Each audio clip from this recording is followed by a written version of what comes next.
How are you? Thank you very much for being with us. It's a good time for this country, whether you have the hottest country anywhere in the world. I think you're hearing it from a lot of people, not just from me.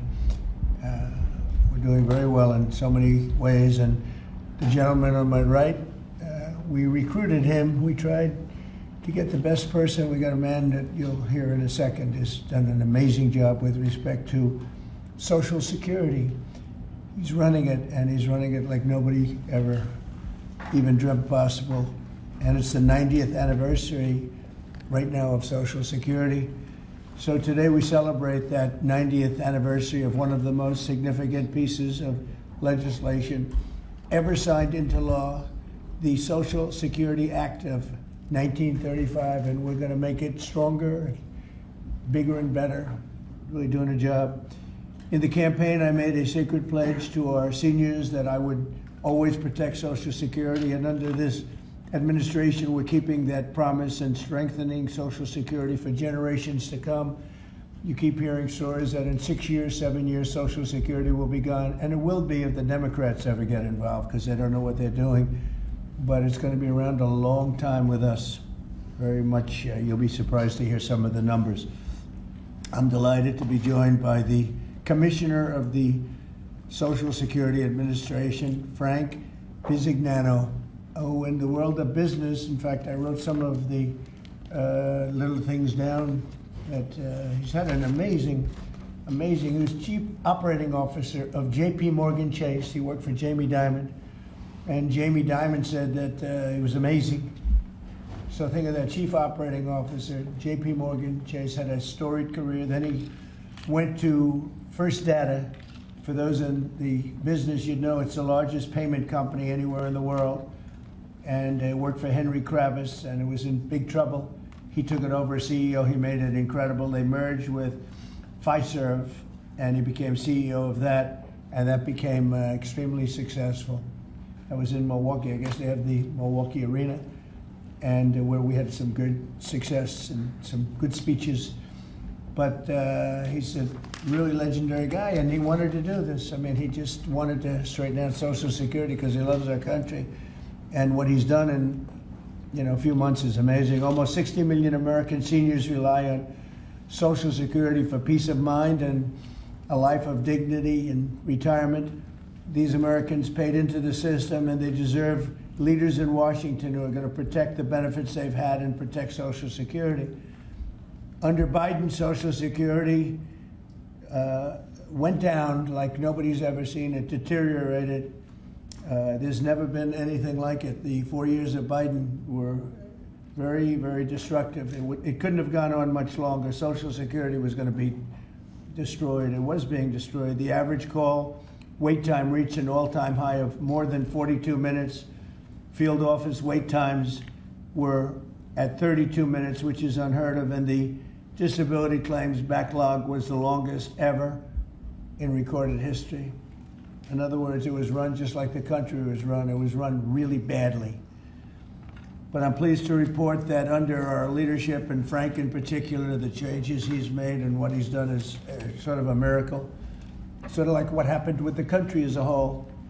Field office wait times are now down 30% since last year, and it looks like it's going to a total record number.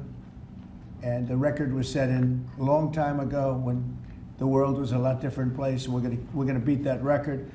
Call wait times are down 73% while serving twice as many customers per day.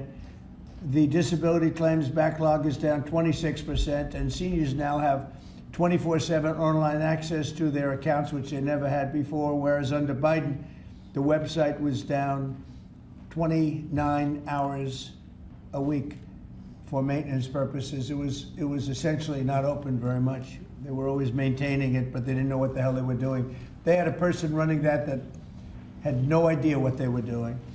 Among my very first acts was to order all government employees to return to the office or be removed from the job, which means our Social Security offices are now open for full business hours 5 days a week.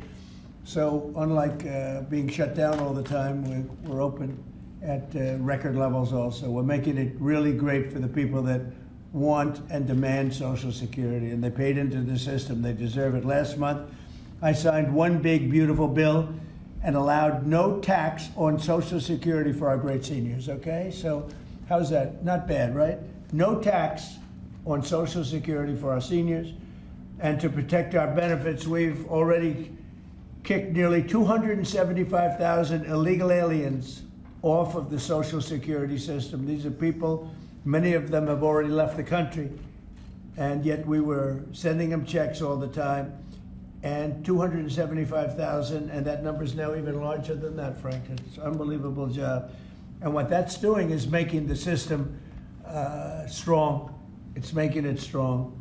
Biden never kicked anybody off. Everybody joined. And we're carrying out historic deportations to remove many more illegals committing Social Security fraud. It's the Social Security fraud that was taking place at levels that nobody's ever seen. We cleared 12.4 million names listed in the Social Security database over 120 years of age. Think of that. So we had 12.4 million names where they were over 120 years old. Is that right? That's a hell of a statement. I have a feeling, Dan, that's not really really didn't happen, did it? So you have 12.4 million names listed in the Social Security database that were over 120 years of age, meaning you were breaking records, because I've never heard of anybody at 125. There were nearly 135,000 people listed who were over 160 years old, and in some cases getting payments. So somebody's getting those payments, and we're after that. We're also fighting the menace of inflation to make life more affordable for American seniors, and we've ended Biden's inflation nightmare. So we had the worst inflation in the history of our country, and now our inflation is down to a perfect number, a beautiful number, hardly any at all. And yet our country is taking in tens of billions of dollars and trillions of dollars, actually trillions of dollars in tariffs. You know all about it. It's been amazing. They say, why are we taking in so much money? Last week they found $29 billion and they couldn't figure out where it came from. I said, check the tariff shelf. And they said, how did you know that's where it came from?